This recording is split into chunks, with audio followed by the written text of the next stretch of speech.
What's up, guys? Adrian Jr. here with STE Outdoors, and we're back. We're gonna get back into the flow of things, and we're gonna hit you guys with this video right now. It's our friend Brian's deer hunt.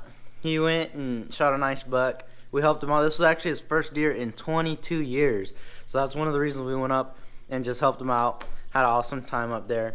And also, we show pretty much step by step how to field dress the deer. Now remember, guys, this is field dress, means that it's out in the field.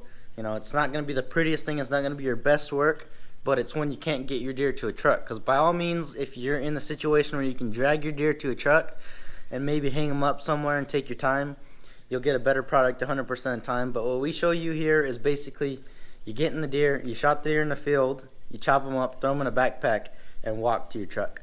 Now I just want to remind you guys that if you're going to get your deer mounted, shoulder mounted, like these ones up here, you're not going to cut the front shoulders like I do in the video. I'm actually going on a coos deer hunt down in southern Arizona here in December, and if I can harvest a nice buck, I'll show you guys how to cape out a deer and do the whole process that way. Other than that, this video is strictly educational purposes. You know, it's most likely going to get demonetized. I can pretty much 100% guarantee it's going to get demonetized. Pretty much we're just making this to show you guys because we know a lot of people that are new to hunting. You shoot your first deer, you walk up and what do I do now? So I'm making this video to show you guys what we do out in the field. And it's a way of life for a lot of people. People have been doing it since the beginning of time. If you guys don't agree with it, once again, click out. Viewer discretion is advised. I feel like I should say that. And if you guys enjoy this video, we have another one with Brian that we actually did not too long ago. You can click this link here. We eat raw fish and make some canned tuna and eat sushi and all that. It was a pretty good video. So if you guys want to check that out, once again, links up there. Other than that, I'm going to stop talking now. I hope you guys enjoy this video. Let's get right into it. Your first kill in 20 years. For 22 years. Well, if we kill him. Right. We'll see. Gotta get close enough first. See the two bucks fighting. See if they're big.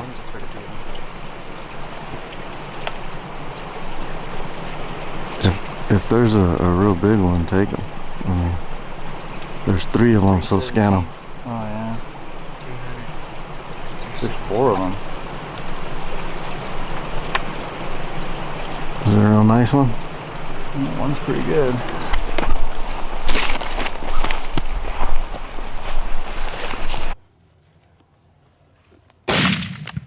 Oh, that's a good hit. That's a hit.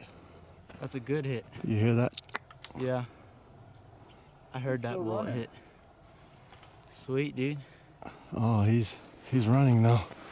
Alright, so Brian took a shot. We're looking for this deer. He was tough. Sounds gonna be finding it. If he ran again, he's a zombie. He ran again. This is insane. Where'd he fall in the ditch? Yes, on the ditch. There he is. Holy cow. Oh, he has a little antler on this Yeah, one. that's what, he's a little like forky because it broke. Literally, you'll see when I was looking at it in the binos, it's obvious it snapped in velvet, and he rubbed it a little smoother. Yeah, he's done. Donezo. Oh, man. Then It would be easy, they said. You're like fleas. Mosquitoes. 5 miles and a ton of stress later. I got a health app on my phone that tracks how many miles. Heck yeah, look at this thing. That would have been a nice little buck. Yeah. If he wouldn't have broke off, that would have been cool. He broke off in velvet right here. You can kind of tell it's all broken off and cool. But he's still really cool. Makes me neat. So I'm going to do a little bit of a gutless method here. Clean up this deer really quick. First of all, you know, game bags help a whole lot. Obviously, they come with gloves, they come with tarps, everything you need to help keep your game cleaner out in the field. But for the gutless method, pretty much it's just as we're saying. We're not going to gut them. We're just going to take off the quarters. We're going to take out the back straps and the tenderloins. And if you guys really like it, you can even get some of the neck roast and the rib meat and stuff too. But I'm going to go ahead and start off with one of these front shoulders here. Now these ones are literally the easiest ones to take off. It's not even connected by a socket, so you just come down here. If you got a sharp knife, you can just start cutting. Now he got shot through the shoulder, so this one's going to be a little blown up. We'll do whatever the best we can to save as much meat as we can from it, but you kind of just work up here, and as you guys can see, this thing just peels away. There it is. So, as simple as that. You've got your whole front shoulder off. You just take the skin off and put it in a game bag, or even like this if you want to take the skin off later. So the next side we're going to do, or the next leg, is this back leg. Because that front leg, if you roll them, it's just easier to do this one right now. So I'm going to go ahead. It's easy if you poke a hole through right here, just so you have a little handle. It's a nice handle right there you can work with. And try not to cut, you know, too deep or anything around this area, because you're going to end up cutting stuff you don't want to cut. So if you can just open it up a little bit, get a nice little view of what you're doing. And never cut that. Yeah. If you can see that, it'll start leaking out urine and supposedly ruin the meat. So you kind of just start cutting in here. You're going to cut towards that hip there. You don't want to cut in here either too, because the guts are in here. So now right about here you can kind of feel it. You're going to feel a socket.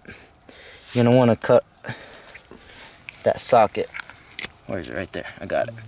So now after that socket's popped, then it's just slicing. Yep. Kind of follow this bone the best you can. You just cut down. So their hip bone kind of actually tucks in a little bit right here. Now if you're big on saving as much meat as you can kind of do it just like you're filleting a fish and follow this hip bone as it curves in, because there's a nice chunk of meat in there.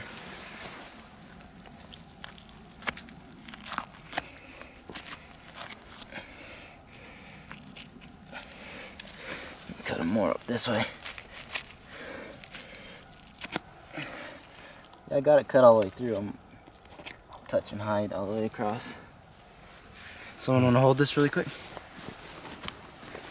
Yep, so it's easy if you got somebody to help you hold the legs and stuff, but then, you know, just cut it. Bees, get the bees away from you. Boom. Whole leg off. There it is. So then you can set up first side down on the grass. You don't got to worry about it, or just put it straight in a game bag. But we're going to go ahead and peel the skin off those and then put them in game bags. So the next thing we're going to work on, I'm actually going to work on this side's back straps. Just because, once again, it's easier. It's already here, easy to get to. So we're about to get out the back straps and tenderloins right now. As you guys can see, we cut down the back, kind of peeled them a little bit, rolled them to where he's easier to work with. So you could go from any direction you want, up, down, or from the back. I'm just going to get here so I get a little bit of better hold of them. But the back straps are going to run all the way down the spine. So you find yourself the spine here. You can start any spot you like and just follow that spine, just like you're filleting a fish again. These back straps are one of the better cuts of the meat, so it's usually good to try to do your best to save as much meat as you can on these things. So once you cut down far enough, you're going to actually feel the ribs. You go both directions. It's a lot easier a lot of times if you take out the back straps first, but I just decided to start on the legs. You guys could do this any order you want. I know some people that take off all the quarters first, and then this. I know some people that do this part first, and then the quarters. You guys could take this up as far as you want. Usually about here is where we end them. Once you start going up here, you start getting into the neck roast area. So you can kind of give yourself a nice cut down, just so you have stuff to work with. And then these are going to kind of peel down towards those ribs. Just like filleting a fish, you just kind of follow that meat all the way down. They have like a whole layer of actual skin and fat around it, as you can see here. If you guys want to get a better look at what you're cutting, you can literally just pull this stuff away with your fingers after you cut it. As you guys can see, it literally peels away and shows a lot of that meat there. So as you kind of cut down, you guys can see I'm kind of trying my best to follow this. Knife's not very flexible, so you know you're obviously going to miss little chunks of meat, but it's not much nearly at all. Kind of curve with those ribs.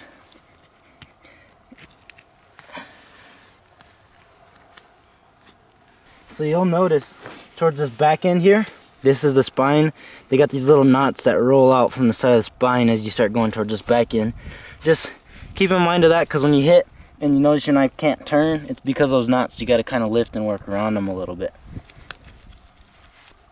Alright, so we take our back straps all the way down to the hip. At the back of these back straps here, there's a bone that you can feel. You can literally just cut right along that thing up, and then that's where we take our back straps to. So right after that, there you go, you got, let me pull that fat off. Got a full back strap there. Now, it looks a little choppy, but when you get home, you kind of just trim them up. You're gonna take off all the silver skin, all this white stuff, and you got some nice steaks that come out of these back straps right here. So we're gonna go and do the other side and get these tenderloins out from in here. All right, so now we're actually gonna get the tenderloin. There's a lot of people that miss out on the tenderloin. Some people just leave it. We love it. It's, I think it's the best piece of meat in there. So what you're gonna do, you can kind of pull this away a little bit still, a little more. It's got all this muscle and stuff, just so you can see a little bit better what you're working with. But right here where the ribs end, you can, like, if you get your fingers in there, you can actually feel where those ribs end, and it kind of opens up. You can see I kind of cut in there a little bit, and my hand can actually go into where those guts kind of are. You can even see I already put a little slit in there. That's the actual tenderloin right there. And the tenderloin's not attached by much, so you can actually separate almost the entire tenderloin with your fingers. Kind of just slide your fingers in there, loosen it up, and then if you lift up, if you want to cut in there a little bit, you can lift up. Just watch out for your fingers. You don't want to be cutting yourself, especially those people with those havalons and stuff. You kind of just cut the bases of it. That piece is so tender it just falls apart like string cheese. It's like, it's pretty cool. It's not a very big piece of meat, but it's the best piece. There we go. There is the tenderloin. It's not a very big piece of meat, that's why a lot of people don't go after it, but this is by far the best piece of meat right here in the whole deer. It's the most tender. You guys can even see when I flip it. It's so tender that even when it's raw, it looks all grainy, almost like string cheese, and it's ready to fall apart. So by far the best piece of meat. If you guys aren't getting your tenderloins, you guys gotta start. So legally, you're only required to take the quarters and the back straps off your deer. Oh yeah, and the head, of course. But obviously we like eating deer a lot, so we're gonna go ahead and do the little bit extra work to get those tenderloins out. We're gonna get some of this neck roast out just because it puts more meat out there. And if you guys got grinders, a lot of you guys out there got grinders, so you guys can see right here, there's a lot of meat along the stomach lining and inside of, along these ribs and stuff. You guys can even get this and toss it in a grinder and make burger out of it. Well, I hope you guys enjoyed that video. You know, it's a pretty informational video. Really quick, those of you guys that have been watching for a little while know that my last dog, Diesel, passed away, unfortunately. So now we got this little guy. And I'm wondering, should I turn him into a coyote decoy dog? He's kind of small, but I'm sure it'll work out for that. His name's Scoobert. If you guys know Scooby-Doo, his real name's actually Scoobert. That's why they named him that. So yeah, let me know if you guys think we should turn that into a coyote decoy dog. Nah, I was just messing around about that part. Scoobert's by far too small to be a coyote decoy dog. You won't last too long out there. A hawk would probably come and grab him, to be honest. But and I want to mention really quick that Catchco and the Mystery Tackle Box guys and all them are having a humongous sale this Black Friday. It's going to be awesome. You guys can get some awesome baits, some good quality baits for cheap this Black Friday. So you guys really want to stay tuned for that, because I'm going to go bass fishing in our next video. Kind of break that down a little bit for you guys and tell you guys what you guys can expect and, you know, deals and all that. Stay tuned for that one. It's going to happen soon. Other than that, thanks for watching, and I'll see you outdoors.